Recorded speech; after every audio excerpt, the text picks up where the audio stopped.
다윗의 시, 곧 성전에 올라가는 노래. 그렇습니다. 오늘 우리가 살펴본 이 시는 다윗의 시입니다. 그리고 성전에 올라가는 노래로 구분되어서 많은 이스라엘 백성들, 언약 백성들이 이 시편을 즐겨 찬양하고 또한 고백했던 것입니다. 그리고 나서 바로 시작하는 말씀이 무엇입니까? 가슴이 벅차고 흥분되어 이 시인이, 다윗이 무엇인가를 쏟아 놓습니다. 무엇입니까? 보라, 감탄사입니다. 기대가 되지 않습니까? 무엇을 보라는 것인가? 어떤 사람에게는 그 뒤에 나오는 말씀이 과연 기대한 그대로구나 라고 할 사람도 있겠고, 어떤 사람에게는 에이 그게 뭐야 라고 싱겁게 생각하는 사람들도 있을 것입니다. 우리 아영교회 모든 성도님들은 기대한 대로 과연 이 말씀이 정말 가슴 벅차게 다가오기를 간절히 소망합니다. 보라 라고 말한 이후에 무엇을 이야기하였습니까? 무엇을 보라고 말하였습니까? 우리 뒤에 있는 말씀 함께 읽어보도록 하겠습니다. 시작. 형제가 연합하여 동거함이 어찌 그리 선하고 아름다운고. 아멘. 형제가 연합하여 동거함이 참 좋다, 이것이 참 가슴 벅차다라고 하며 보라라고 감탄사를 내뱉은 것입니다. 왜 형제가 동거하는 것이 좋은지 차례대로 살펴보도록 하겠습니다. 사실 뒤에 나오는 2절, 3절 말씀들은 직유법으로 나타납니다. 형제가 연합하여 동거하는 것이 정말 좋은데 이와 같다, 이것과 같고 저것과 같다라고 하면서 두 가지를 소개해 주고 있습니다. 그것이 2절, 3절 말씀입니다. 첫째 2절 말씀을 살펴보도록 하겠습니다. 우리 함께 2절 말씀을 읽도록 하겠습니다. 시작. 머리에 있는 보배로운 기름이 수염 곧 아멘. 머리에 있는 보배로운 기름이 수염 곧 아론의 수염에 흘러서 그의 옷깃까지 내림같다라고 이야기를 하고 있습니다. 형제가 연합하여 동거하는 것이 너무 좋은데 이것이 어느 정도냐 하면 아론의 수염에 흘러서 그의 옷깃까지 내림같도다, 기름이 그렇게 흘러서 옷깃까지 내림같도다라고 이야기를 하고 있습니다. 기름이 나옵니다. 기름은 일반적으로 번영, 환대, 기쁨 이러한 것들을 상징해 줍니다.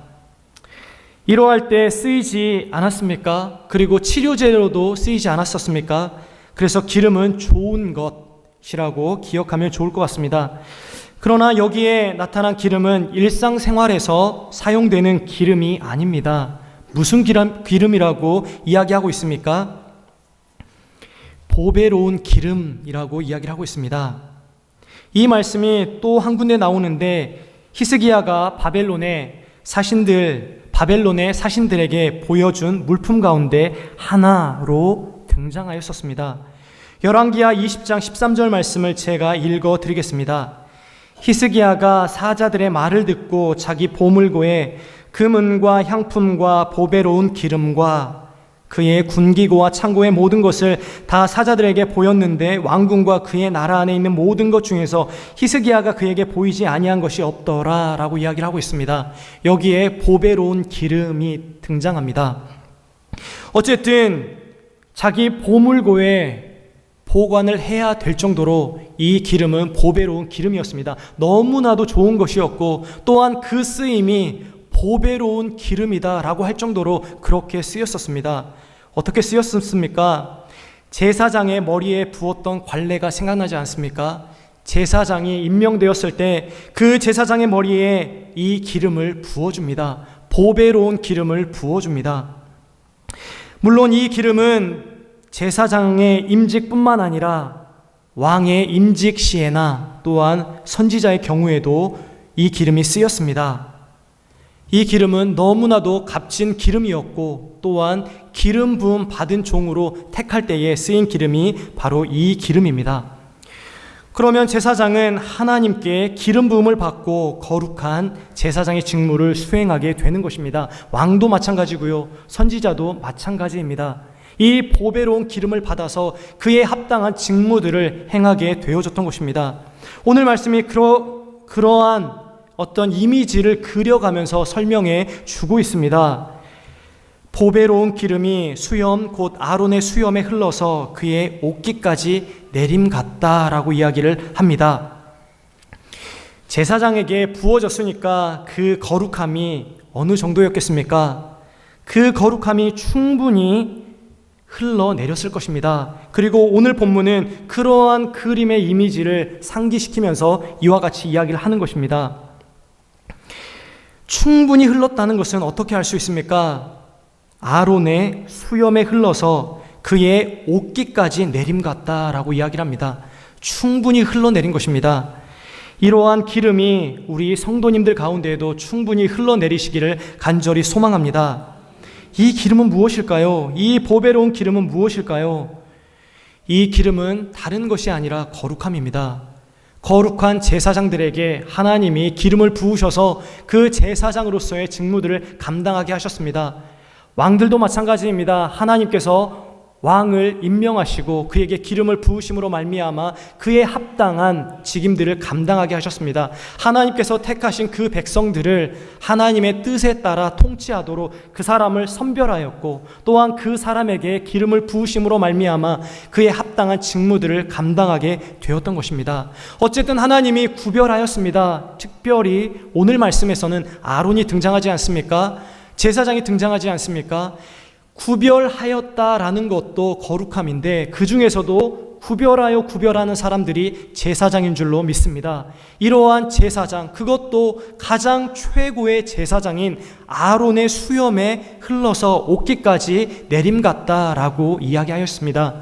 그렇기 때문에 이 거룩함은 충만한 것입니다. 이 거룩함은 풍성한 것입니다. 콸콸콸 흘러 넘치는 것입니다. 이러한 거룩함, 이러한 정결함이 어디에 비유되고 있습니까? 교회입니다. 형제가 연합하여 동거함이 이와 같다라고 이야기를 하면서 첫 번째 거룩함을 이야기하는 것입니다. 교회는 거룩해야 됩니다. 교회에 오시는 또한 교회를 이루고 있는 모든 성도님들은 거룩해야 됩니다. 이 장소는 단지 하나님을 예배하기 위하여 모인 장소뿐만 아니라 하나님께 거룩하다라고 구별하여서 특별히 하나님께 예배 드릴 수 있는 대상으로 하나님이 모으신 그러한 사람들인 줄로 믿습니다. 그렇기 때문에 우리가 항상 붙잡아야 할 한 가지는 거룩함입니다. 두 번째는 무엇일까요? 형제가 연합하여 동거함이 무엇과 같다는 것입니까? 3절 말씀 함께 읽어보겠습니다. 시작. 시온의 산들에 내림 같도다. 거기서 여호와께서 복을. 아멘. 헐몬의 이슬이 시온의 산들에 내림 같도다. 거기서 여호와께서 복을 명령하셨나니 곧 영생이로다. 헤르몬이라고 하는 산입니다. 헐몬이라고도 하는데요. 이 헐몬산의 이슬을 이야기합니다. 헐몬산의 이슬이 등장합니다. 이 이슬은 이른 비와 늦은 비와 함께 언제나 생명, 새 생명으로 우리에게 나타나 보여지고 있습니다. 헐몬에서 솟아나는 이슬, 헐몬이라는 곳에서 솟아나는 이슬, 헐몬에서 솟아나는 생명, 이렇게 생각할 수 있을 것입니다.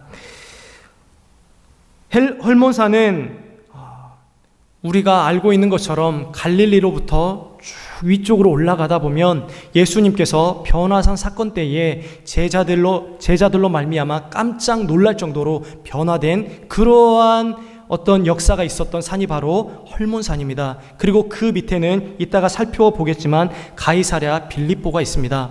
어쨌든 이곳에 이슬이 맺혀서 그 밑에 있는 산들을, 그 밑에 있는 산줄기를 적시고 마침내 예루살렘까지 적신다라고 하는 것이 오늘 본문의 말씀입니다. 헐몬산의 이슬은 한 해에 약 1324mm 정도 내린다고 합니다. 비가 많이 왔을 때 100mm 정도 내리면 우리는 많이 왔다라고 생각합니다. 물론 비에 비하면 적은 양이라고 할 수 있겠지만 수증기가 증발하여 이슬로 맺히고 그 이슬이 1000mm 이상 내린다면 정말 많은 양이라고 할 수 있을 것입니다. 그런데 어디에 이 이슬이 맺혔습니까? 그리고 얼마나 많이 맺혔으면 이 이슬이 어디에까지 영향을 준다라고 이야기를 하고 있습니까? 헐몬산에 맺혔다라고 이야기를 합니다. 그리고 이 이슬이 시온의 산들까지 영향을 주었다라고 이야기를 합니다. 헐몬산의 그림을 보시면 헐몬산은 돌산입니다. 돌산이어서 거기에서 과연 물이 나올까 할 정도인데 그 요단강의 수원지가 3가지가 있는데 그 중에서 가장 많은 양의 물을 보내는 곳이 헐몬산입니다. 돌산에서 물이 흘러내리고 또한 돌산에서 많은 이슬이 맺힌 것입니다.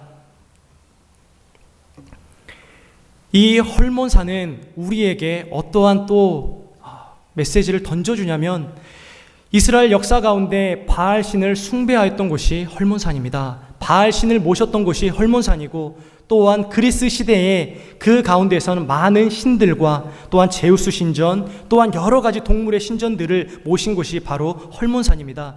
돌을 깎습니다. 그리고 돌 위에다가 자신들이 섬기는 우상을 갖다 놓고 그렇게 섬기는데 많은 신들이 그 안에 있음을 사진을 통하여서 확인해 봤었습니다. 이 헐몬 돌산과 같은 곳에서 이슬이 많이 맺히고 또한 많은 물들을 보낸다. 이것을 먼저 생각하시고요. 또한 그 헐몬 우상을 만들어서 우상을 숭배하는 그곳에서 이슬이 맺힌다라고 하는 것을 한번 생각해 보시길 바랍니다.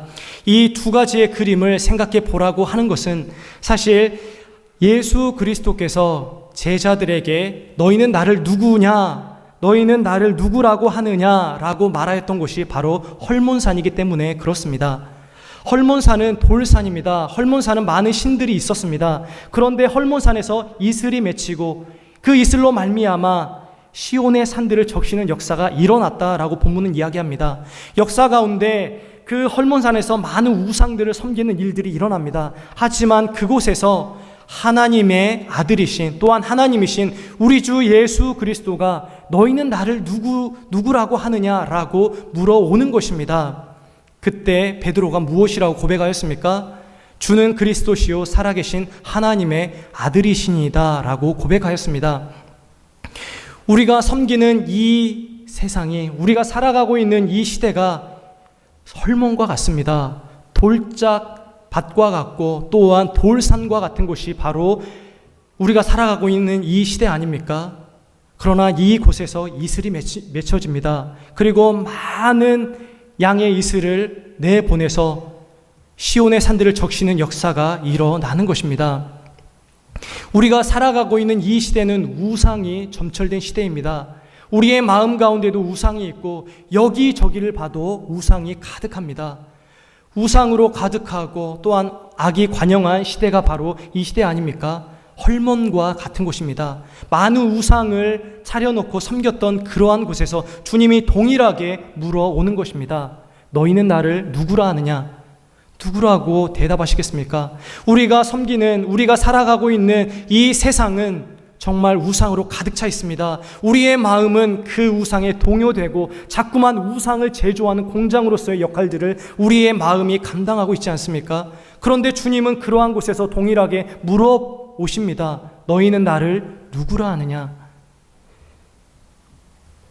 우리도 베드로와 같이 주는 그리스도시요 살아계신 하나님의 아들입니다 라고 고백해야 될 줄로 믿습니다. 오늘 본문의 말씀에 보면 형제가 연합하여 동거함이 어찌 그리 선하고 아름다운고 라고 이야기를 하고 있습니다. 오늘 2절에서 기름이 나왔고요. 또한 3절에서 이슬이 나왔습니다. 정말 돌산과 같은 곳에서 생명력이 있다라는 것은 어떻게 알 수 있습니까? 거기에서 식물들이 자라고 있거든요. 거기에서 나무들이 자라고 있고 열매를 맺고 있습니다. 그런데 그 모든 열매 맺는 근원은 물로 말미암아 이루어지는 것입니다. 그 물로 말미암아, 그 이슬로 말미암아 이 이슬이 맺히게 되는 것이고 또한 이 기름으로 말미암아 제사장은 제사장의 임무들을 감당하는 것이고, 또한 하나님께서 구별하여 택한 왕이나 선지자들도 이러한 기름으로 말미암아 거룩하여지고 또한 그 직무들을 감당하는 것입니다. 이러한 기름과 이러한 이슬은 예수 그리스도와 하나님 성령님을 상징하는 줄로 믿습니다.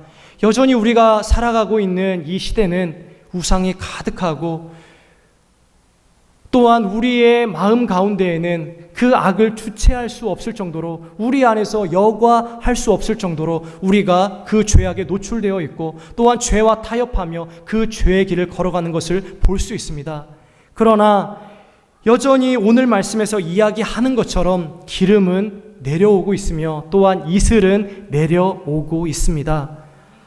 헐몬의 산이, 또한 이 제사장이 그렇게 거룩하여지고, 또한 이 이슬이 맺혀서 생명력이 있는 이유는 우리 주 예수 그리스도로 말미암아 이루어진 줄로 믿습니다. 그래서 우리는 첫 번째 살펴보았던 거룩함과 두 번째 살펴보았던 생명, 이것을 꽉 붙들어야 됩니다. 교회가 이것을 놓쳐버린다면 다른 모든 것들을 우리가 하고 있더라도 교회는 교회로서의 역할들을 하고 있지 못하는 것입니다. 우리 한번 따라서 한번 외쳐보겠습니다. 거룩함, 그리고 생명력, 이 두 가지입니다. 교회를 교회되게 하는 것, 또한 오늘 본문의 말씀에서 형제가 연합하여 동거함이 어찌 그리 선하고 아름다운고, 이렇게 감탄사를 연발하며 말할 수 있는 근거도 우리의 거룩함과 우리의 생명력 때문에 그러한 줄로 믿습니다. 칼빈의 기독교 강요를 보면 이렇게 이야기를 합니다. 주기도문 해설에서 이렇게 이야기를 하고 있는데요, 하늘에 계신 우리 아버지여 라고 하는 부분을 해설하면서 이렇게 이야기를 합니다. 우리의 모든 기도는 우리 주님께서 그의 나라와 그의 가족으로 세우신 그 공동체를 고려하신 것이어야 한다라고 이야기를 하고 있습니다. 우리는 우리 개인의 구원에만 집중하면 안 됩니다. 하나님께서는 우리를 개인적으로 부르셨지만 집단적으로 부르시고 공동체적으로 부르시고 교회로 부르신 줄로 믿습니다. 그리하여서 우리 안에서 그 거룩함을 이루어야 하는 것이고, 우리 안에서 그 생명력을 유지해야 되는 것입니다. 죽어있는 조화에게는, 죽어있는 꽃 있지 않습니까? 죽어있는 조화에게는 어떠한 생명의 기운도 없습니다. 그러나 살아있는 식물에게는 서로 부대끼며 상처도 있고 쭉쭉쭉 뻗어나가면서 어떤 부분은 좀 밉게 좀 뻗어나오는 것도 있지만 어쨌든 생명력이 있다는 것을 볼 수 있습니다. 그렇습니다. 이 교회 안에서 서로 나와 다르기 때문에 좀 부대끼고 갈등을 일으키고, 또한 여전히 나로 말미암아 힘들게 하는 부분들이 있을지라도 이 가운데 거룩함이 있는 것이고 이 가운데 생명력이 있는 것입니다. 우리 혼자 정말 나는 거룩함을 유지하고 싶다, 나는 생명력을 유지하고 싶다라고 하면서 어디 수도원을 찾아가고 또한 어디 산에 좀 몇 년 동안 계시면서 정말 그렇게 수행을 닦는다면 그 사람에게 오늘 본문에서 이야기하고 있는 것처럼 거룩함과 생명력을 찾을 수 있을까요? 절대로 찾을 수 없습니다. 하나님께서는 우리를 공동체로 불러주셔서 이 가운데에 서로 정말 나와 다르기 때문에 내가 깎이고 또한 그 사람도 깎이고 이러면서 정말 좌충우돌 하면서 함께 교회로 빚어가게 하신 줄로 믿습니다. 우리는 교회를 떠나서 구원 받을 수 없습니다. 어거스틴은 그래서 교회는 어머니와 같다라고 이야기를 하였습니다. 교회는 어머니입니다. 교회를 통하여서 우리는 구원을 받게 되어집니다. 물론 여기에서 말하는 교회는 건물이 아닙니다. 거룩한 성도들의 무리, 거룩한 성도들의 모임, 이 모임을 통하여서 우리는 구원을 받는 것입니다. 하나님이 우리를 개인적으로 불러주셨을지라도 개인을 불러주셔서 최종적으로 불러주신 곳은 교회입니다. 교회로 불러주시사 이 가운데에서 말씀으로 양육받게 하시고 또한 하나님의 사랑과 은혜를 경험함으로 말미암아 우리가 온실 속의 화초와 같이 그렇게 배양되도록 하나님이 우리를 따로 모으셔서 우리를 구별하여서 우리를 길러내시는 것입니다. 그렇기 때문에 교회가 어머니와 같고 교회는 우리를 길러내는 정말 어머니의 자궁과 같다라고 이야기할 수도 있을 것입니다. 사랑하는 성도 여러분, 이제 우리는 2014년도를 얼마 남겨두지 않고 있습니다. 우리에게는 2015년도가 남아있지만 어쨌든 우리는 2014년도 한 해를 잘 마무리해야 됩니다. 어떻게 마무리하시겠습니까? 저는 다른 무엇보다도 거룩함을 회복하라고 여러분에게 권면드리고 싶습니다. 그리고 생명력을 회복하라고 여러분에게 권면드리고 싶습니다. 이러한 거룩함과 이러한 생명력이 아니면 교회를 생각하지 않아요. 절대 교회를 생각하지 않습니다. 형제가 연합하여 동거함이 어찌 그리 선하고 아름다운고, 이렇게 다윗이 고백하였는데, 이렇게 선포하였는데, 감탄사를 연발하였는데, 거룩함이 없는 사람에게는 전혀 감동이 되지 않습니다. 생명력이 없는 사람에게는 남의 일처럼 느껴집니다. 그러나 거룩한 사람, 생명력이 있는 사람은 다윗과 같이 고백할 것입니다. 우리의 공동체가 어찌 그리 아름다운가. 물론 나와 다르고 또한 내가 이 가운데에서 상처를 받고 힘들어하는 부분이 있지만 얼마나 아름다운가, 이렇게 고백할 것입니다. 그러면서 이제는 우리의 시선을 나 자신이 아닌, 내 내면이 아닌 교회를 향하게 되어집니다. 그럼에도 불구하고 기름을 부어주시고, 그럼에도 불구하고 이슬을 보내어 주셔서 거룩함과 생명력을 유지하게 하사 하나님의 나라를 보존해 가시는 그 하나님께로 우리의 시선을 돌리게 되는 것입니다. 어떻게 사시겠습니까? 우리는 2014년도를 이제는 마무리하면서 교회를 생각해야 됩니다. 누가 여기를 섬기십시오, 저기를 섬기십시오, 이렇게 말하고 또한 소극적으로 거기에 순응하기보다는 적극적으로 하나님께 기도하십시오. 하나님, 제가 교회를 섬기길 원합니다. 하나님, 힘에 지나도록 섬기길 원합니다. 하나님, 제가 다른 어떠한 순교는 저에게 있지 않더라도 제가 달아서 없어지는 순교로 하나님께 감사로 표현하겠습니다. 이렇게 우리는 고백해야 됩니다. 찾아가십시오. 여러 군데 있습니다. 정말 많은 섬김들이 있습니다.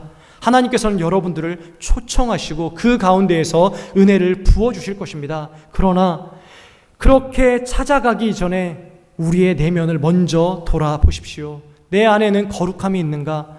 내 안에는 생명력이 있는가?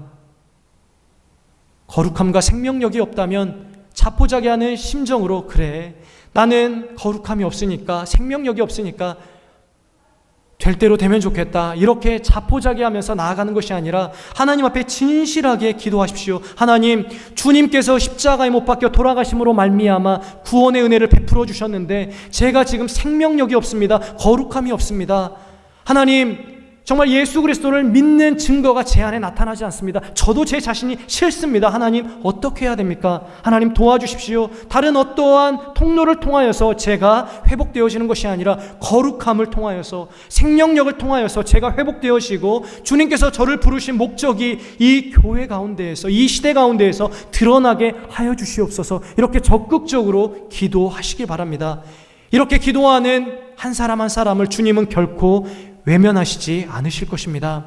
그러한 사람에게 오늘 보았던 이 아론의 수염을 흘러서 옷깃까지 흘러내리는 기름을 부어주실 것이고, 또한 헐몬산에 내려지는 이슬이 정말 시온의 산들을 덮음과 같이 우리에게 그리스도의 영으로 충만하게 해주실 것입니다. 이러한 은혜가 우리 성도님들 가운데 충만하시길 간절히 소망합니다.